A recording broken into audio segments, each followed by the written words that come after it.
All right, ready to go? Yes. Cool. Everything is rolling. We are up and running. So, hello, everyone. This is the What You Don't Hear podcast, and this is a Friday, so that means this is a 15-minute Friday. Unless you're listening to this on another day, then, you missed when it released on Friday, so thanks for that. But either way, still important information is going to be shared with you today because I have a wonderful guest returning once again for this show, Sarah Reed. Welcome back. Thank you. Thank you for having me. Thank you for being down to do these. It's fun. I love it. Again, these are things that literally I am getting to learn, like, as you're just dropping all of this knowledge. I'm like, okay, I don't really know anything about this stuff. I don't have a great diet. I don't know if I'm a good or bad eater, but you are going to tell me. So really quick, before we jump in, anybody who might not be familiar with you, or maybe they missed your full-length episode, give us a little elevator pitch. Who are you? Who is Sarah? I'm a health coach. I specialize in a whole foods, plant-based diet and helping people ease their way into it so they don't have to crash and burn when trying it. That's pretty much what I'm doing. Well, that's why I have you back, and that's why I have you on here for this topic, because today, in this 15-minute Friday, we are going to talk about diet culture. Yeah. Now, when I think of diet culture, the best I can think of, obviously you think of the fad diets, but I think in my individual life, I'm thinking, cool, I'm eating salads a little bit more than normal. Like there's my diet. Maybe I'm exercising a little bit, drinking some water. Cool, there's my diet. But I'm sure that you're going to have a lot of actual proof of what is good and bad about diet culture. And again, probably why you wanted to talk about this subject. So the floor is yours. Tell us all about diet culture, good and bad. Okay. I think a good starting point is when I was in school, one of my most memorable lectures was about diet culture, and the professor had like a 6-foot long table. He had books lined up all across the table, and it was from like the 70s to early 2000s. And in the 70s, you know, there were a lot of books like, here's how to be healthy, or here's how to have a healthy family, stuff like that. And then as time goes on, in the 80s, it was like, get healthy in 8 weeks. In the 90s, it was, here's the best way to lose weight in 4 weeks. And then, you know, then as time goes on, it's like, lose 10 pounds in 3 days.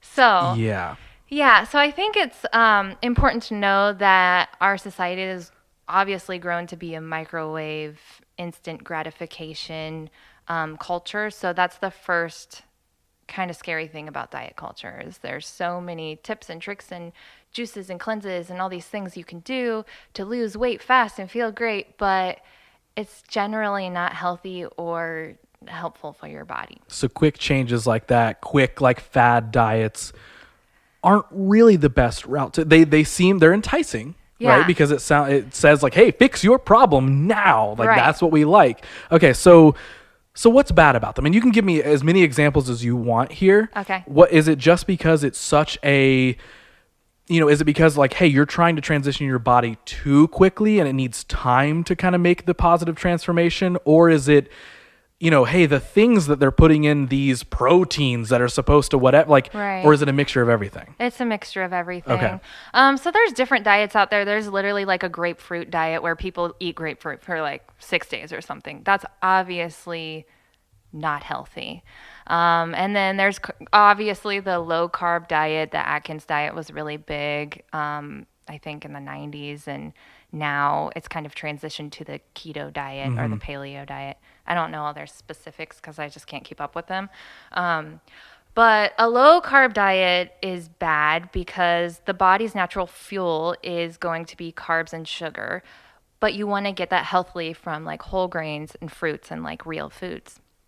When you are on something like the keto diet, your body doesn't get those things because I think it's like meat and cheese and I don't fully remember. There's no wheat of any kind, and then I think it's basically kind of like meats and cheeses, and I think maybe you can eat like some vegetables or something. Yeah, I don't know. Yeah, and I think like no fruit. Yeah. So all that to say, your body is really going to thrive on those natural, you know, whole grains, and whole grain carbs and like natural sugars like fruits and stuff.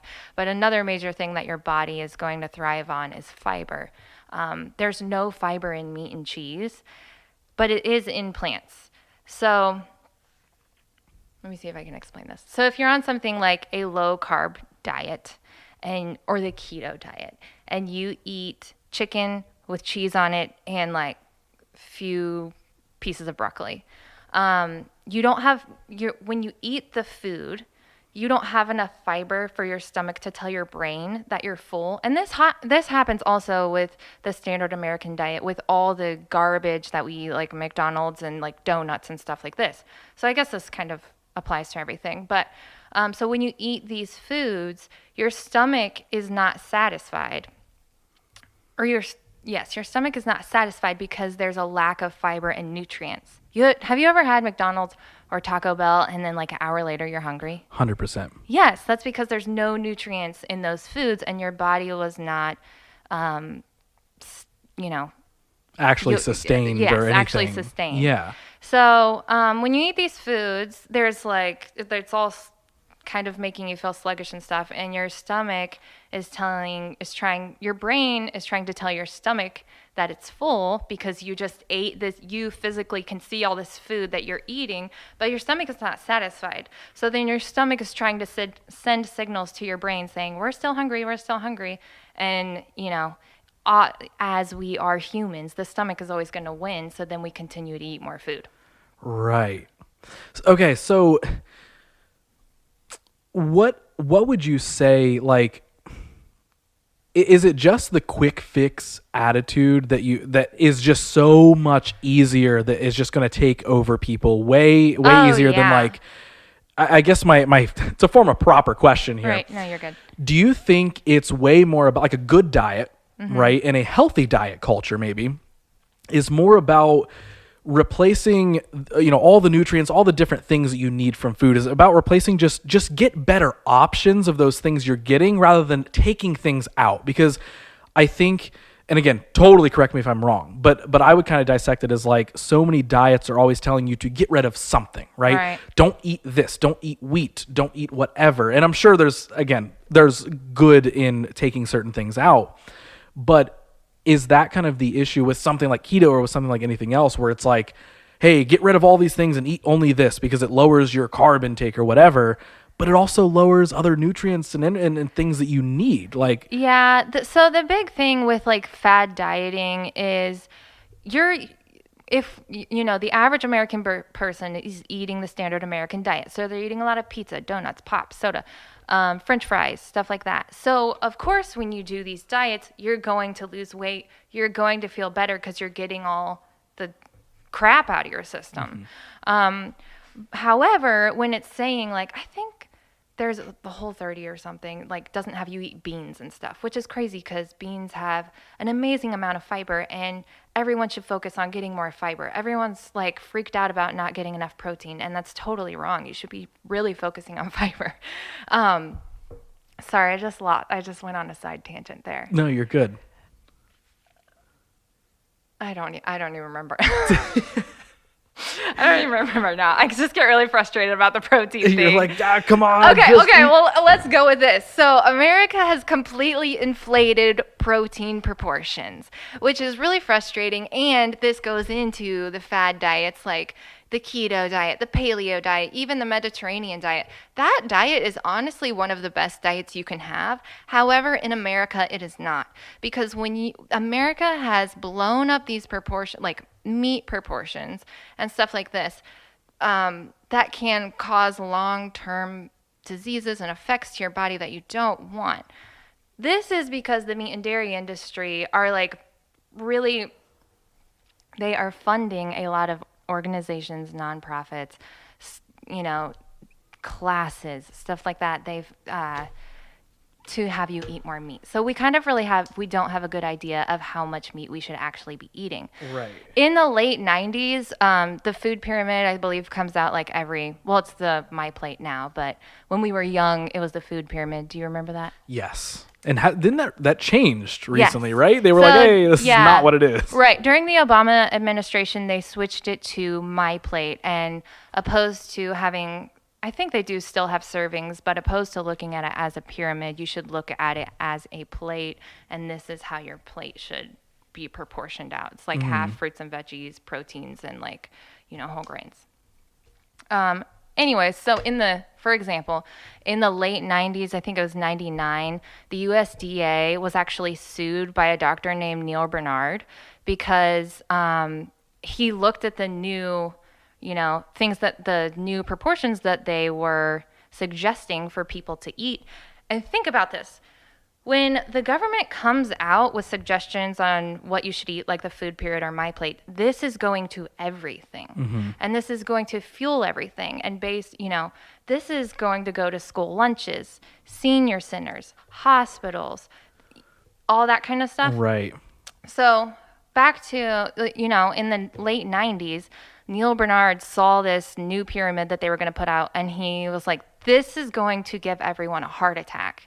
And he actually sued the USDA and found out that there was a 12-person committee that was deciding all of these suggestions on food, and 6 out of the 12, I think, were paid like $10,000 by the meat and dairy industry to kind of, push that meat and dairy more. Literally, when you were explaining that, I was going to say, well, how did they push it through, and how's there one dude who's like, no, wait, that's actually completely wrong? Yeah. Which I guess... Money is money. Money is money. Everything sort of always comes back to like, well, someone gave someone money and then it all changed. Yeah. And it's so upsetting because like this is at the cost of the people. Mm-hmm. This is like we have everyone's sorry. I just get so frustrated about this. Let it roll. This is the time for it. 6 out of the 10 top reasons that Americans are dying are preventable with lifestyle and food changes. 6. That's a lot. Yeah. That's a lot. Yes. It makes me so mad. I'm sorry. Listen, I don't like that you're getting upset, but I love that you're getting fired up about this. So, okay, last couple questions that I have based off of this stuff. All right. So would you say one of the biggest problems, and I know this is a very simple answer, but I want to hear how you answer it. Okay. The biggest problem with fad dieting is that it's short-term change at long-term harm. Yes, exactly. And a lot of the times when you do a short-term change like that, you lose 10 pounds. Awesome. But when you go back to your normal lifestyle, you're going to gain 12 back. Yeah, I don't know, I guess the result that you get in the end if you wean off of it a little bit, so you go super hard on the diet, you get the instant results, but then the moment that you stop that, your body actually like comes back times 5 of like, yo, we're making it way worse now. Yeah, and as we've discussed before, our bodies are addicted to all these processed foods that are packed with sugar. So then people are like eating healthy for 4 days and then freaking out because they're literally going through withdrawal and they don't know it. Right. And, the government tells us, you have the willpower to do it. You can do it. And it's like, no. While they're also letting some money slip through to like keep advertising you for these things. Yeah. Exactly. Yeah. And you have the willpower. You do. But the problem is that we don't know we're addicted to food. Right. So it's kind of this like inner battle of like mind and stomach a little bit of or mind and body maybe of like at this kind of like at odds of one is like we want these cool things and the other one's like we can't handle these cool things, like it's not a good idea, like okay. So last few minutes, man, these 15-minute Fridays freaking fly by with you. Like damn it. Okay, so clearly, obviously, answer this as honestly as you would like. So there was a couple, as you were explaining some of these fad diets, there was a couple that you were like, this isn't the worst thing, but it's obviously not good for these reasons. Yeah. Are there any good diets? Not ones that, like, I'm not asking you to, like, hey, prescribe someone to 100% commit to a diet. But if there is somebody who's like, listen, I kind of need I guess for lack of a better term, maybe their willpower needs the guidance of an actual diet and maybe they just kind of need the fad to kind of wean them into it. Mm-hmm. Are there any good diets that you're like, just try this? And it doesn't have to be like one of the name ones. I'm not saying for you to be like, hey, you know what, keto's not that bad. But what form of diet are maybe good ones to try? I'm a major advocate for the whole food plant-based diet. Mm-hmm. I really am. You don't have to be vegan on that. You definitely want to control your meat proportions doing that. And the great thing, the other thing is too, you want to ease your way into it. But you really want to focus in order to satisfy your body and have your overall optimal health. You want to get a major variety of plants in your body. So would you say like the whole foods diet is maybe what you would say like, hey, just try this instead of a fad? Yeah. Yes, 110%. There's a ton of scientific evidence backing it up. And that's why I really believe in it, honestly. Mm-hmm. And when you think about it, like, no matter what you believe in, think about what the earth gave you to eat. That's really what you want to go for. Right. So, okay. We're about to hit our 15 minutes. Okay. All right. What are the lasting points? Any tips, advice, anything like that to wrap everything up? So when someone turns off this episode and maybe they were thinking about trying a diet because they're like, well, I just don't know how else to get started. And my friend did this diet and they lost 10 pounds in a week. And just you've got all these fad diets just hitting you from every direction. You're seeing it on the internet. Influencers are posting about it, whatever it is. Yeah. What's your biggest advice to maybe work around any of these diets, or just how to not let yourself be caught up in diet culture, the negative side of diet culture in general? How do you find a positive diet culture? That's a loaded question. Hey, listen, we just broke our 15 minutes. You got more time. Just do whatever you want. This is your freaking thing. I would say, of course, don't do your research. Don't buy into it. Do your research. An amazing book that I just got done reading is called How Not to Die. Amazing. He goes into, I think, the top 10 causes of death in the U.S., why they happen, different things that we eat that can cause them to happen, and then comes up with a fantastic plan and, guides you into that. And it is a whole food plant-based diet. Do your research, and then, think about it. We are smart people. We know what's good and bad. Mm-hmm. But also understand that this is not a microwave situation. This is going to take a long time. It's taken me a few years to really, conquer this whole thing. I even was like, I did a whole food plant-based diet, loved it, was feeling great. Then I went to get my health coaching certification, and they talked about so many dietary theories, and I was really swayed by them. But after I graduated, I continued to do my own research, and I was like, you know what?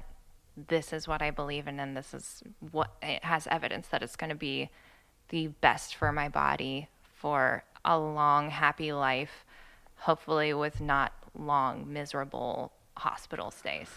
Yes, which maybe it sounds like can come from if you just commit to a random like fad diet once every other couple of months. Yeah. Actually, that one last question. I feel like it's very easy to get caught up on fad diets and try them in the moment for the short-term victory. Mm-hmm. How bad is it on your body to start and stop random? I know the answer is obviously it's bad, but how bad? Yeah, it's really bad.